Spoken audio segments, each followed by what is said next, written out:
Now listen up, folks, because this ain't your usual Sunday sermon story.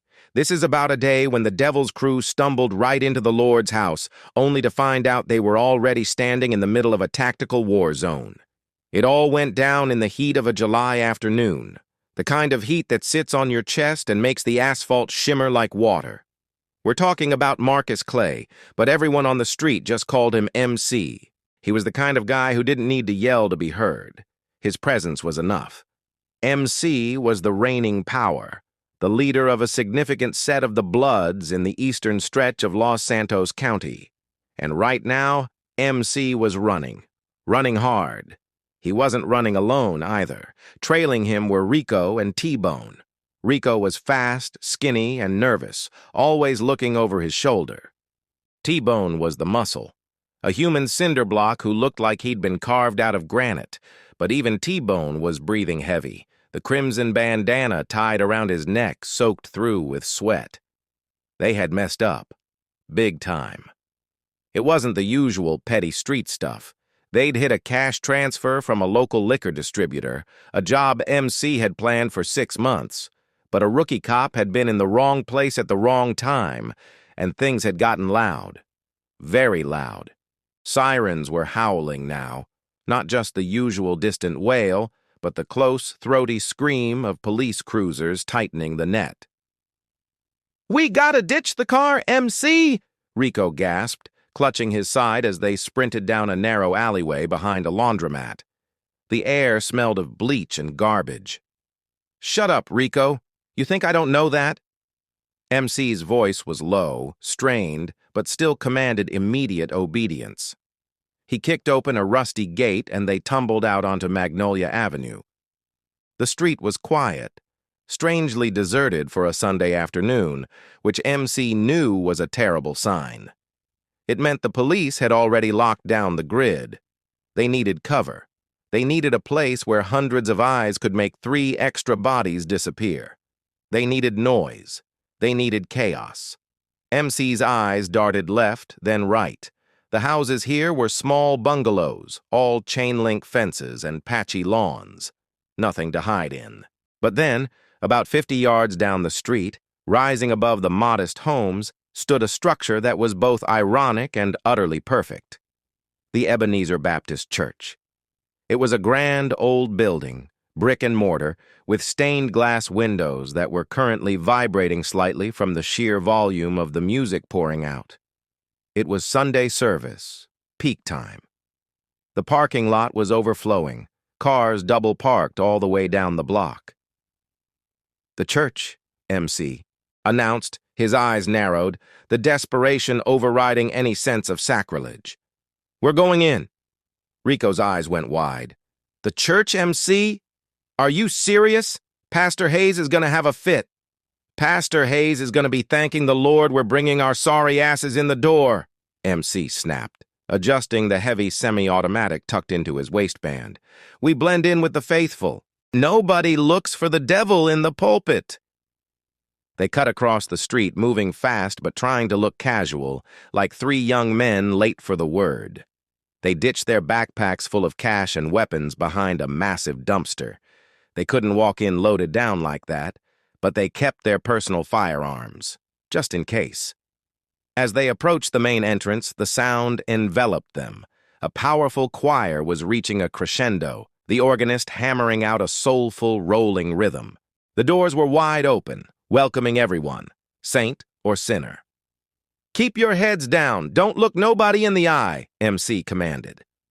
And so, the 3 most wanted men in the county, dripping with sweat and adrenaline, wearing their colors under their thin jackets, slipped into the Ebenezer Baptist Church. Now, let's leave MC for a minute, standing awkwardly in the vestibule, trying to figure out if he should genuflect or just look pious. We need to talk about the other side of this story. The side MC knew nothing about. The reason the streets were so quiet? It wasn't because the cops were far away, it was because the cops weren't driving around with sirens anymore. They were already deployed. About 3 blocks away, parked in the shadowed lot of an abandoned warehouse, Lieutenant Sarah Jenkins was looking at a satellite feed on a ruggedized laptop screen. Jenkins wasn't just homicide, she wasn't just patrol. She was the commanding officer of the Metro SWAT unit for this sector. She was sharp, 30-something, with eyes that had seen far too much darkness, but still held a flicker of absolute focus. "Target confirmed entering the structure," a voice crackled over her headset. Visuals show 3 individuals, one tall, heavy-set, one average height, slight build, and one clearly the leader, wearing a distinct red cap. Jenkins sighed, running a hand over the short, practical cut of her hair. 3 armed suspects barricaded in a location containing approximately 200 non-combatant civilians. This is the worst possible scenario, people. Her team, around 18 highly trained operators, were spread out in a tight perimeter, disguised in utility vehicles, delivery trucks, and even a couple of unmarked vans posing as maintenance crews. They had locked down every exit, every window, every possible escape route from Ebenezer Baptist. The moment MC and his crew had been ID'd running toward the church, the entire police operation had shifted from a manhunt to a hostage situation protocol. They couldn't storm the building. The risk of a bloodbath was astronomical. They had to wait for the perfect moment, or create it.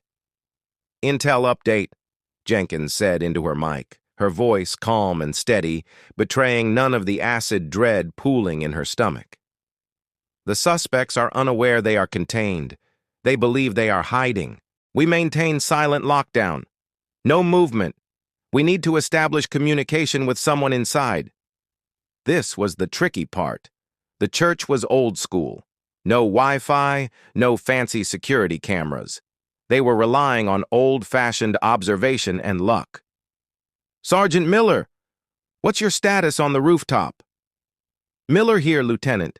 I have a clear view of the north and west side stained glass. They're opaque, but I can see shadows moving. The main service is still underway. Volume is high. We could drop a listening device through the ventilation, but the risk of detection is too high. Negative on the drop. We don't want them spooked. We wait for them to make a move, or we wait for the service to end." Jenkins knew that the moment the service ended and the crowd started moving, panic would erupt if the gang realized the police were outside. "We need a drone inside, Lieutenant," suggested Officer Davis, sitting next to her, monitoring the thermal imaging scans. Jenkins shook her head. "Too loud, too obvious. We rely on the inside man." The inside man wasn't really a man. It was a woman, Mrs. Betty Mae Johnson. Mrs. Johnson was 72 years old, had been a pillar of the Ebenezer Baptist Church for 50 years, and, unbeknownst to MC or anyone else in the congregation, she was also a retired 911 dispatcher who volunteered for the police community liaison program. She had a small, specialized two-way radio disguised as a hearing aid, which she only used for emergencies. Jenkins had reached her via a coded call to her cell phone just minutes after the gang had entered. Mrs. Johnson, sitting right in the third pew, had agreed to be their eyes and ears. "Status check, Angel 1, Jenkins whispered into her command mic. A moment of static, then Mrs. Johnson's voice, surprisingly clear and calm, came through. "Angel 1 reporting. The spirit is high, Lieutenant. The choir is singing Amazing Grace." The 3 young men are standing near the back wall, pretending to look at the bulletin board. They look uncomfortable, sweaty. They are definitely armed. I can see the outline of a pistol under the leader's jacket. "Can you confirm if they have taken any hostages or made any demands?" "Oh, bless their hearts, no. They just look lost. They are trying very hard to look like they are enjoying the sermon. The leader keeps looking at his watch. I think they are waiting for the noise to die down so they can slip away." Jenkins's jaw tightened. MC wasn't looking for a confrontation. He was looking for an escape route. That made him dangerous, desperate, and unpredictable. "Angel 1, you are our priority. Do not engage. If they start moving toward the exits, advise immediately." Inside the church, the air was thick with body heat. the sweet scent of lilies placed near the altar, and the heavy, metallic smell of MC's fear. MC hated churches. He'd only been dragged to a handful of services as a kid, and every time the pastor's booming voice felt like it was personally calling him out for every single wrong thing he'd ever done. He and his crew were pressed against the back wall, pretending to read the announcements for the upcoming bake sale and the youth retreat. The actual service was happening about 30 rows ahead of them. The place was packed. Women in colorful hats, men in their Sunday best suits, kids squirming in the pews. They all looked so peaceful, so normal. It was a world MC hadn't belonged to since he was 12. "Man, this gospel music is loud as hell," T-Bone muttered under his breath, shifting his weight. He looked massive and out of place next to the tiny, dignified ushers standing guard near the collection boxes. "It's cover, fool. Relax," MC hissed back. He felt the weight of the gun against his hip, a cold comfort in the overheated sanctuary. Rico, meanwhile, was starting to panic silently. He kept glancing toward the main doors, which seemed miles away. "MC, I saw a white van parked down the block, man. It looked like one of those cable company vans, but the windows were tinted too dark. And that guy out front, he's wearing a baseball cap, but he's got a comms wire going into his ear." MC followed Rico's gaze to a man standing across the street, seemingly waiting for a bus that never came. The man looked ordinary, but MC recognized the posture.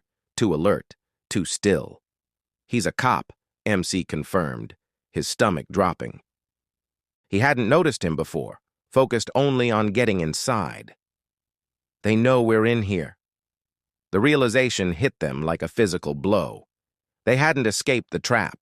They had just chosen the worst possible place to be cornered. The music swelled again, drowning out the sudden, urgent beat of MC's heart.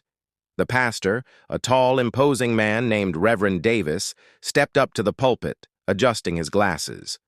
The choir finally settled, and a hush fell over the congregation.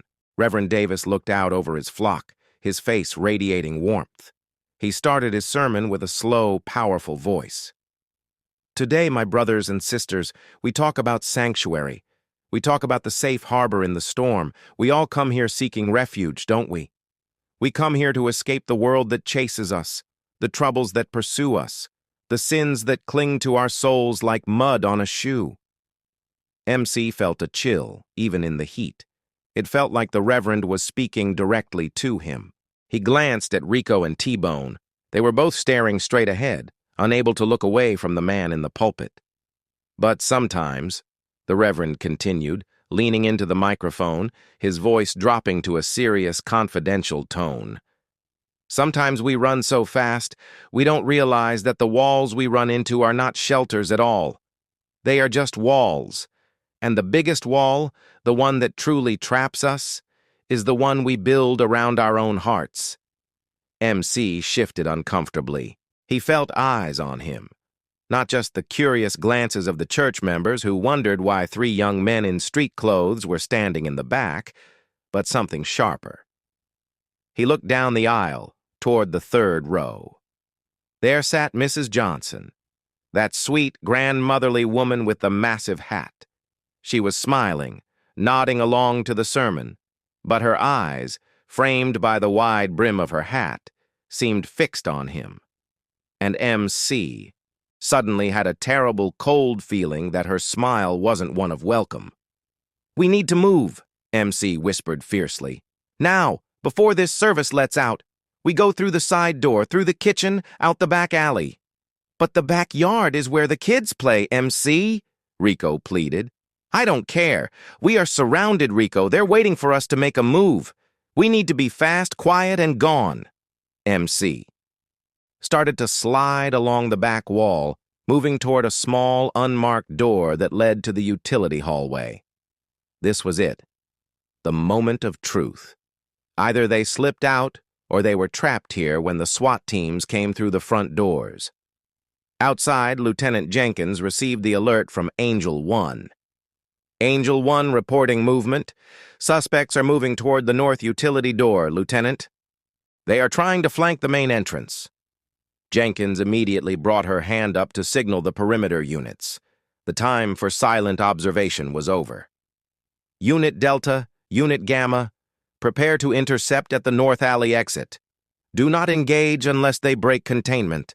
We need to maintain control and prioritize civilian safety. She knew this was her only chance to grab them without a full-scale assault on the main sanctuary. If they got to the back alley, they might try to jump fences and disperse into the neighborhood, creating a high-speed chase that would endanger everyone. Sergeant Miller, rooftop confirmation. Are the side windows clear of people? Confirmed clear, Lieutenant. Just empty pews in that section. Good. Deploy gas canister Alpha on my mark.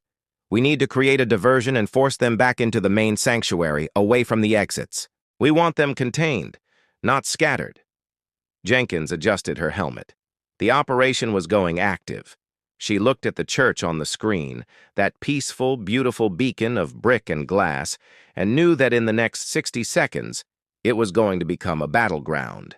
Angel 1, this is the command. We are initiating the containment procedure. Stay low, stay safe, and advise on any change in suspect behavior. We are coming in. Mrs. Johnson, sitting in the third pew, felt the subtle vibration of the radio in her ear. She looked up at the Reverend, who was now in full flow, describing the power of forgiveness. She bowed her head, pretending to pray, and whispered into the tiny microphone near her throat. Understood, Command. They are nearing the door. The leader is reaching for the handle now. MC reached the utility door, his hand trembling slightly as he grabbed the cool metal handle.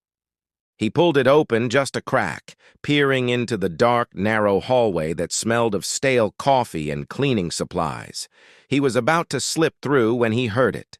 Not the sirens, not the shouts of command, but a soft, high-pitched hiss. It came from the ventilation shaft directly above the utility door. Then a thin, white vapor began to stream down. "Gas!" T-Bone roared, his voice echoing in the sudden silence of the hallway. MC immediately slammed the door shut, shoving the gasping Rico and T-Bone back into the main vestibule. The gas was non-lethal, designed to disorient and sting, but it was enough to blind them and ruin their escape. "They're outside. They knew we were coming this way," MC yelled, adrenaline now replacing fear. The noise of the gas deployment, muffled as it was enough. A few heads in the nearest pews turned toward the back of the church. Reverend Davis stopped mid-sentence. He looked toward the back, his expression changing from benevolent calm to one of grave concern. MC knew they were trapped. His heart was hammering against his ribs. They couldn't go back out the way they came, and they couldn't stay in the small vestibule. "We go forward," MC ordered, pulling his pistol free and racking the slide with a loud metallic clack. "We go into the crowd. We use the people as cover."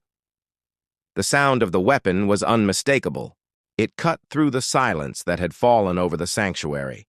Pandemonium erupted instantly. Screams pierced the air. People dove under pews, rushing toward the side aisles. The peaceful service was instantly shattered. Reverend Davis, however, did not flinch. He looked directly at MC, standing there with the gun raised, and his voice boomed over the chaos, filled with an authority that surpassed the law. "Stop right there, son. You are in the house of the Lord." MC ignored him, pushing past the scattering congregation. He had to reach the center of the church, the mass of people, before the police breached the front doors. But MC didn't know that Lieutenant Jenkins had already given the final order. "Breach the front doors, non-lethal flashbangs only. Secure the perimeter and deploy shields. Protect the civilians. Go, go, go."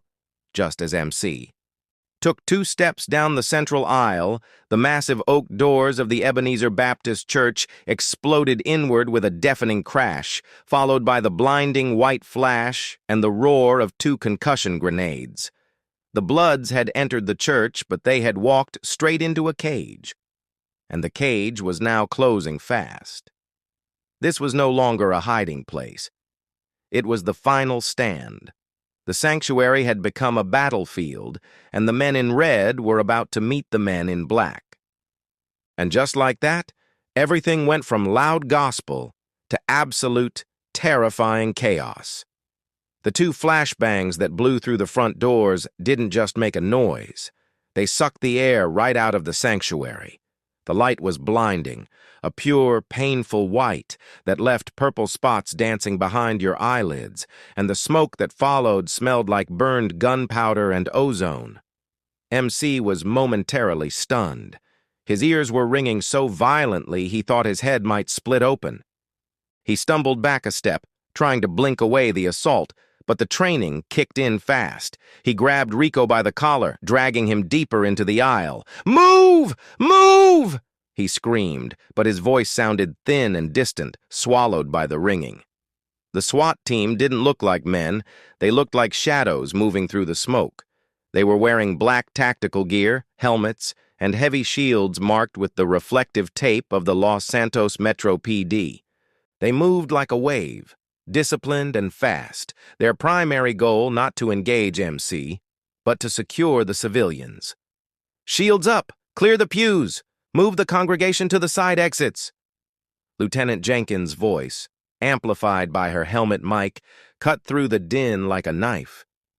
She wasn't even inside yet. She was directing the initial breach from the vestibule, keeping her distance but holding absolute control. The church members, bless their hearts, were doing exactly what they were trained not to do in a disaster. They were freezing, screaming, or trying to hide where they stood. T-Bone, the big man, panicked first. He saw the black figures advancing, and instead of using the crowd, he decided brute force was the answer. He pulled his own pistol, a big, clumsy .45, and tried to shoulder his way toward the center aisle, aiming blindly at the nearest dark figure. "Get back! Get back!" T-Bone yelled, his voice cracking with terror. But T-Bone was slow, and the man he was aiming at, a burly officer named Sergeant Miller, was already braced behind a ballistic shield. The moment T-Bone raised the weapon, Miller didn't hesitate. Thwack! It wasn't the sound of a bullet. It was the heavy thwack of a beanbag round fired from a less lethal shotgun. The impact hit T-Bone square in the chest. It felt like being hit by a major league fastball wrapped in concrete. The force knocked the wind out of him, sending him staggering backward into the first few pews. His gun skittered across the polished wooden floor, useless. T-Bone collapsed, groaning, effectively out of the fight before he could fire a single shot. MC saw it happen. He saw the precision, the speed, the cold, professional efficiency of the police. They weren't messing around. Rico, seeing his massive protector crumple, lost it completely. He threw his hands up, dropping his weapon right there in the aisle, the small pistol clattering against the wood. "I surrender! Don't shoot! I surrender!" Rico wailed, dropping to his knees and crawling under the nearest pew, trying to hide behind a woman who was clutching a toddler. MC was alone now, deep inside the sanctuary, surrounded by terrified people and the advancing wall of tactical shields. He knew the game was over. They had him pinned. But MC wasn't going to go down quietly. Not MC Clay.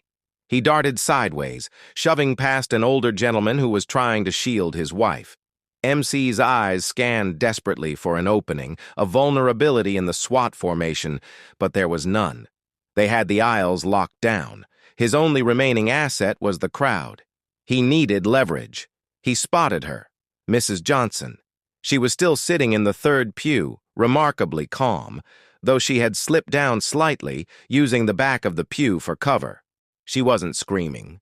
She was watching him. And MC, in a final, desperate surge of adrenaline, grabbed her. He reached over the back of the pew, grabbing the collar of her Sunday best dress, pulling the tiny 72-year-old woman up and slamming her against his side.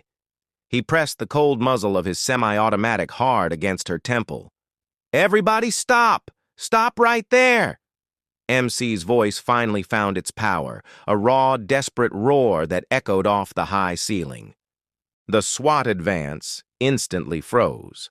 The only sound was the muffled cries of the remaining congregants and the relentless, high-pitched ringing in MC's ears.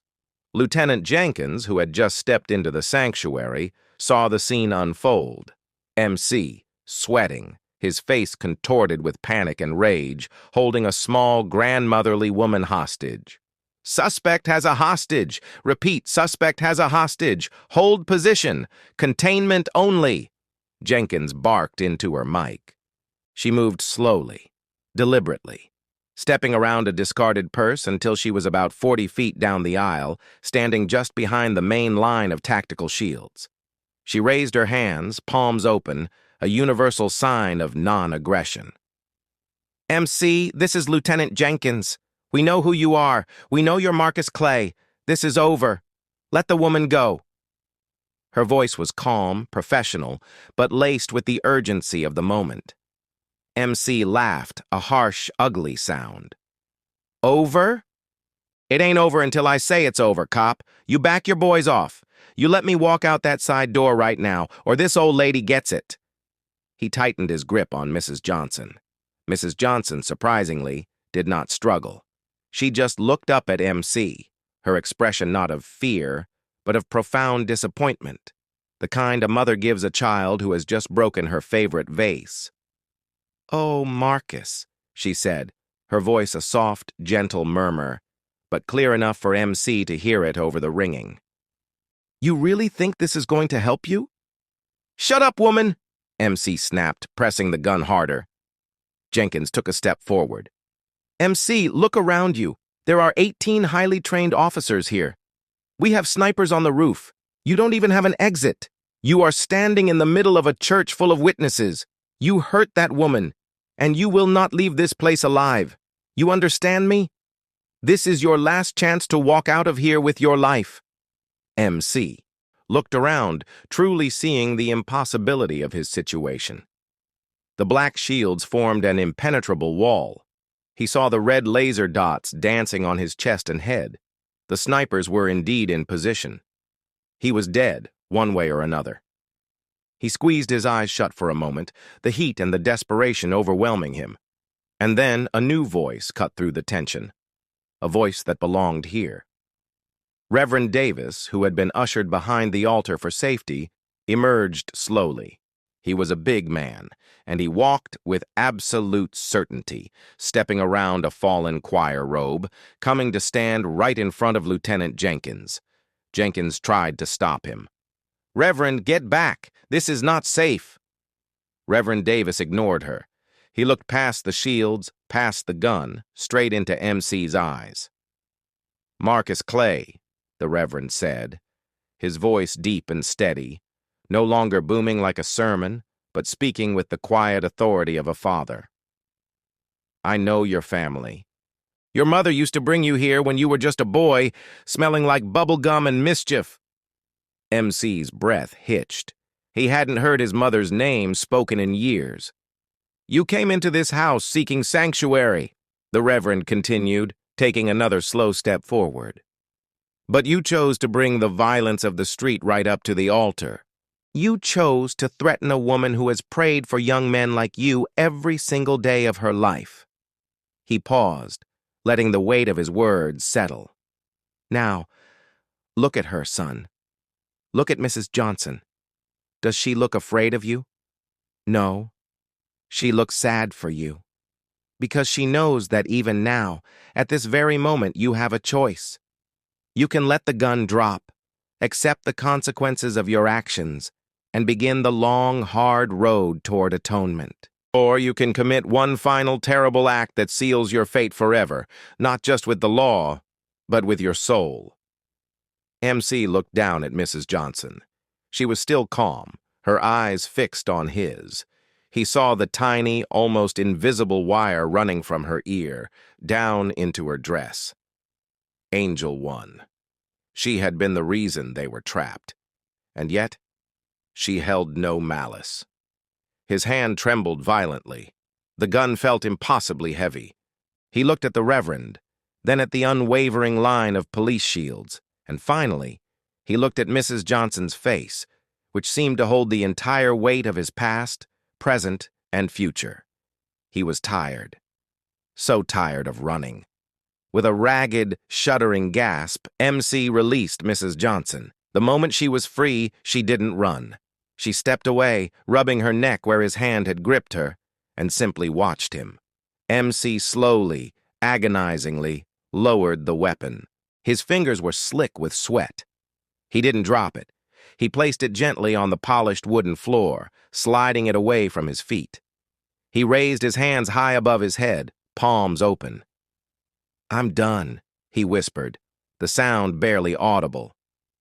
"I'm done running." The takedown was swift and clean. 2 officers rushed forward, securing the weapon and cuffing MC before he could change his mind. They were clinical, fast, and quiet. Within 5 minutes, the immediate threat was neutralized. MC was led out the shattered front doors, followed by the dazed Rico and the still groaning T-Bone, who had to be helped to his feet. Lieutenant Jenkins watched them go, her face finally losing some of its tight, controlled tension. She turned to Sergeant Miller. "Miller, secure the weapons cache in the dumpster outside. Davis, start the triage. Get those people water and check for injuries. We need to clear the scene quickly and quietly." The air in the church was still thick with the smell of smoke, and the pews were scattered, but the screams had been replaced by the low murmur of relief and the concerned voices of paramedics arriving to check on the elderly. Jenkins walked over to Mrs. Johnson, who was sitting back down in her pew, calmly adjusting her hat. "Mrs. Johnson, are you all right? You were incredible." Mrs. Johnson patted the lieutenant's arm. "Oh, I'm fine, Lieutenant. Just a little wrinkle in my dress.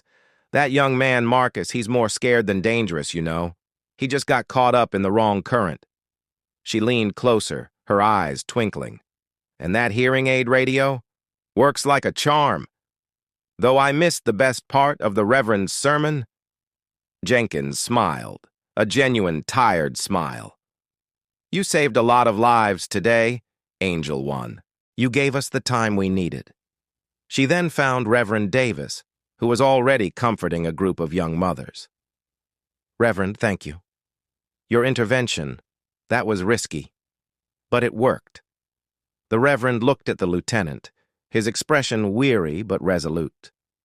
"We don't choose when the storm comes, Lieutenant. We only choose how we stand in it.